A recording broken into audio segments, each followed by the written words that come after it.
Ya, pemirsa deklarasi Persatuan Dukun Nusantara dan rencana Festival Santet di Banyuwangi, Jawa Timur menuai polemik. Apakah profesi dukun lebih banyak merugikan masyarakat?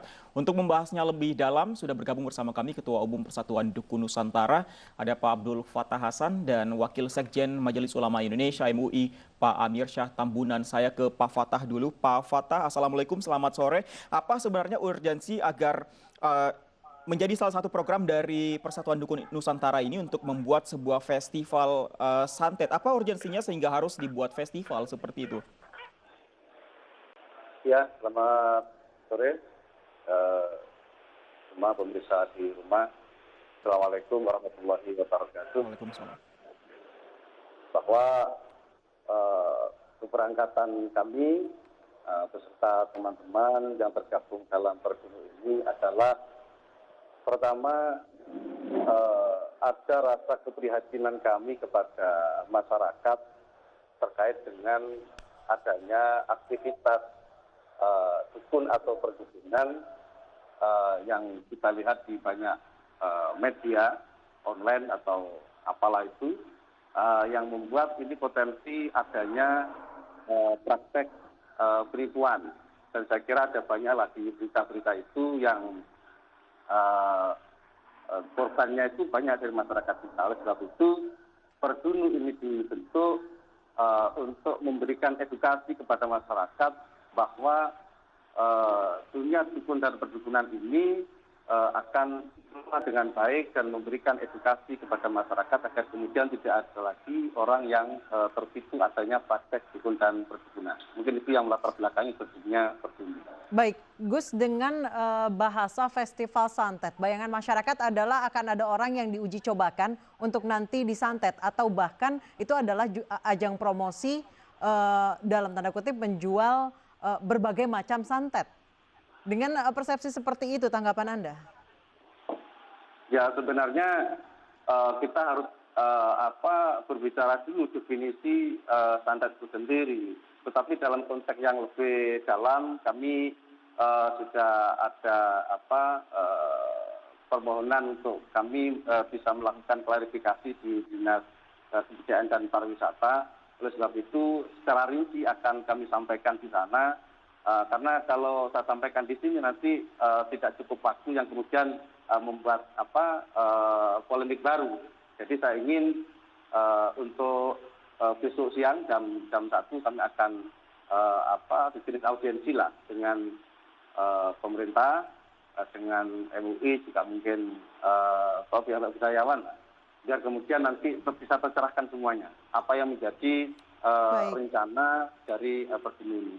Baik, saya ke Pak Amir. Pak Amir, walaupun sudah tahun 2021, praktek perdukunan, santet, dan lain sebagainya sulit dipisahkan dari keseharian masyarakat Indonesia. Menurut Anda, dengan adanya organisasi Persatuan Dukun Nusantara dan rencana diadakannya Festival Santet, apa tanggapan MUI? Karena memang praktek perdukunan ini identik dengan hal-hal yang menjurus ke syirik gitu, Pak Amir. Baik, terima kasih. Ainis TV, para pemirsa yang dimuliakan dirahmati Allah. Pertama, saya ingin menyampaikan bahwa fatwa tentang perdukunan atau kahanah dan peramalan atau irafah sudah diterbitkan dan disahkan oleh Musyawarah Nasional Majelis Ulama Indonesia yang ke-7, yaitu pada tanggal 28 Juli 2005 yang ditandatangani Kiai Haji Ma'ruf Amin. Ketika itu beliau adalah pimpinan Komisi C, yaitu di bidang fatwa. Saat ini beliau adalah Wakil Presiden dan juga Sekretaris Dr. Hasanuddin. Ada 3 keputusan penting. 1, segala bentuk praktek pedukunan atau kahanah dan peramalan atau irafah hukumnya haram. Dan yang kedua adalah mempraktekkan atau mempublikasikan praktek pedukunan atau kahanah dan peramalan atau irafah dalam bentuk apapun hukumnya adalah haram. Dan yang ketiga, memanfaatkan, menggunakan dan atau mempercayai segala praktek pedukunan, kahanah dan peramalan atau irafah adalah hukumnya haram. Yang perlu saya jelaskan di sini adalah mengapa fatwa ini dikeluarkan pada Munas ke-7 2005. Salah satu pertimbangannya dalam kaidah usul fikihnya adalah dar'ul mafasid muqaddam ala jalbil masalih. Mencegah kemafsadatan harus didahulukan daripada mengambil kemaslahatan. Artinya tingkat mafsadat ketika kita menggunakan diksi pedukunan dan peramalan itu sangat berbeda dengan pengobatan tradisional. Kalau yang dimaksud oleh Gus Fatah ini adalah pengobatan tradisional dengan menggunakan hal-hal yang bersifat spiritual, saya kira tidak ada soal. Tapi karena ini adalah diksi pedukunan dan apalagi santet, dalam benak dan pikiran masyarakat justru akan menimbulkan tingkat kemafsadatan yang lebih besar. Salah satu contoh yang sangat sederhana saya ingin sampaikan bahwa Indonesia adalah negara berketuhanan yang Maha Esa. Dan dalam pasal 29 ayat 1 disebutkan dengan tegas sedemikian, percaya kepada Tuhan yang Maha Esa.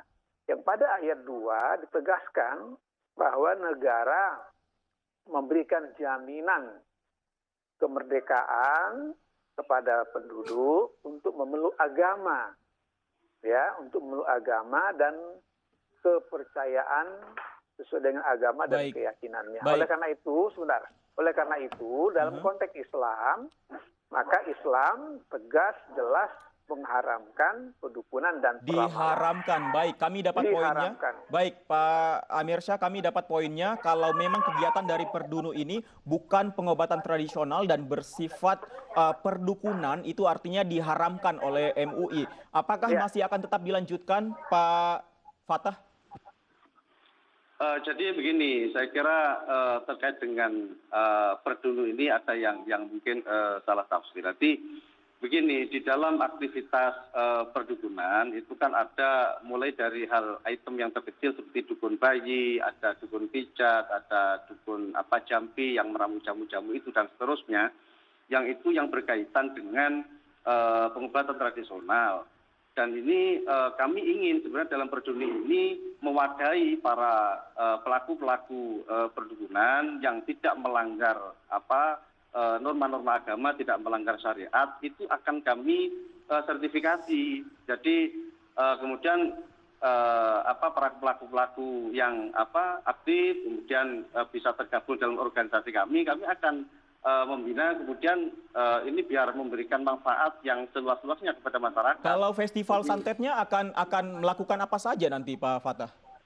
Itu kan hanya sebuah brand yang kemudian nanti isi dan seterusnya akan kami sampaikan kepada dinas pariwisata besok. Jadi saya tidak bisa menyampaikan di sini karena saya yakin tidak cukup waktu dan nanti akan satu kegiatan saja tidak bisa Anda berikan contoh? Kenapa? Satu kegiatan di festival santetnya misalnya apa? Ya, jadi belum bisa sampaikan di sini karena memang begini. Saya potong Pak Fatah. Saya potong dulu, maaf. Ya, jadi begini ya. Saya sangat mengapresiasi kalau pengobatan tradisional dan ini dilindungi oleh Kementerian Kesehatan.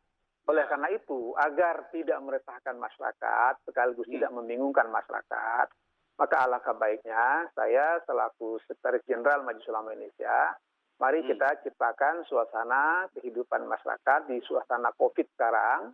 Ya, masyarakat lagi dalam keadaan butuh bimbingan spiritual. Maka penguatan bimbingan spiritual itu sangat dibutuhkan.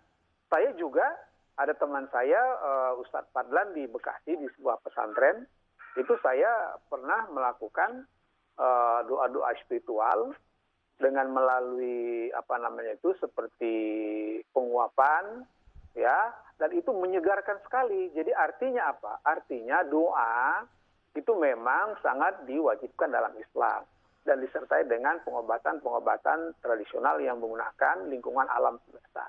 Tapi tolong kata pedukunan dan peramalan itu diluruskan ya. Saya kira itu. Jadi begini, sesuai dengan aktivitas yang pernah kami lakukan, itu seperti di bulan kemarin kita mengadakan pengobatan gratis dalam Purwa itu kita pakai metode hipnoterapi yang kemudian ini saya rasakan banyak membantu kepada masyarakat.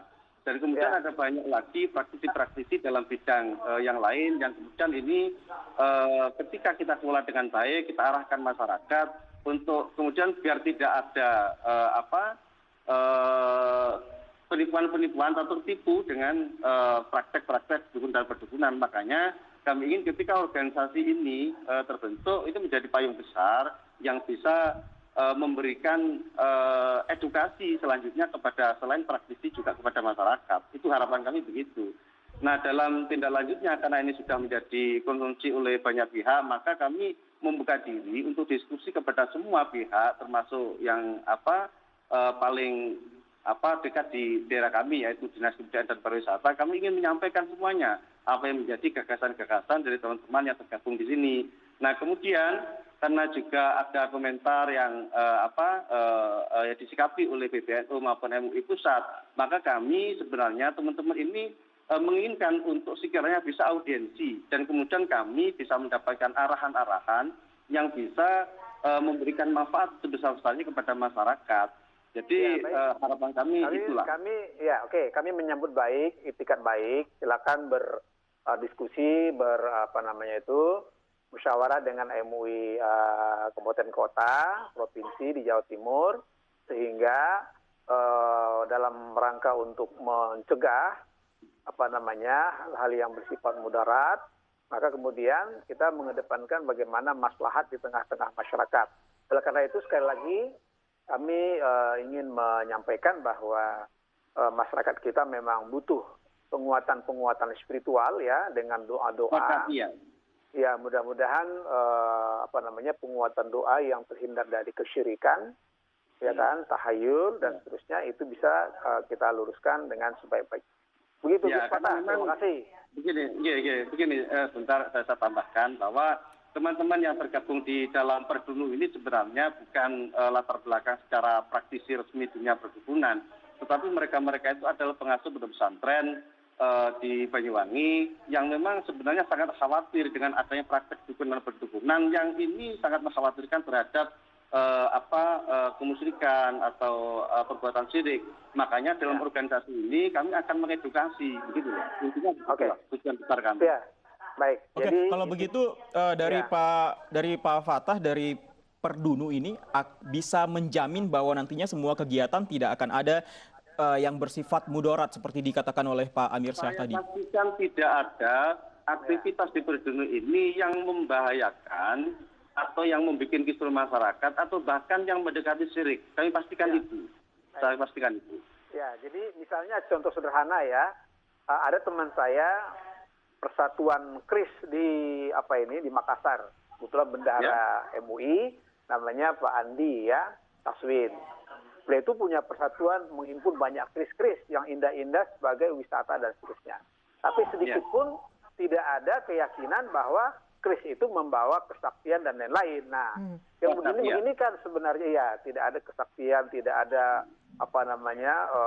menjadi bagian dari keyakinan masyarakat, sehingga hal-hal yang seperti adalah contoh yang baik untuk mendatangkan wisata dan seterusnya ya. Jadi sekali lagi saya menghimbau, mari kita perkuat doa, ikhtiar dan tawakal kita kepada Allah. Semoga di tengah COVID-19 ini kita segera terhindar ya dari pengaruh dampak COVID yang luar biasa. Saya kira itu, terima kasih. Ya. Baik. Terima kasih Pak Fatah dan juga Pak Amir Syah dari MUI. Selamat sore. Pemirsa, selanjutnya sejumlah kendaraan berplat nomor genap yang akan masuk Bogor diminta putar balik ke arah Jakarta. Informasi selengkapnya akan kami hadirkan usai jeda.